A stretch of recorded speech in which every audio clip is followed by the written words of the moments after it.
Hi everybody, today we'll talk about how to fix or how to solve the problem of Bermuda app. If we click on settings, here in this page, if we click on apps, default apps, app settings,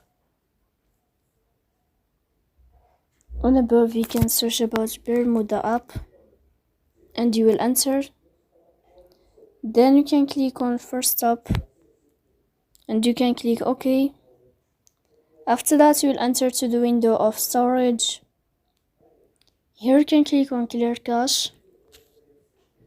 Then you can turn off your phone and you can wait a moment to turn on your phone again to fix that problem. So please don't forget to support us by like and subscribe. See you next time in another video and thank you for your attention.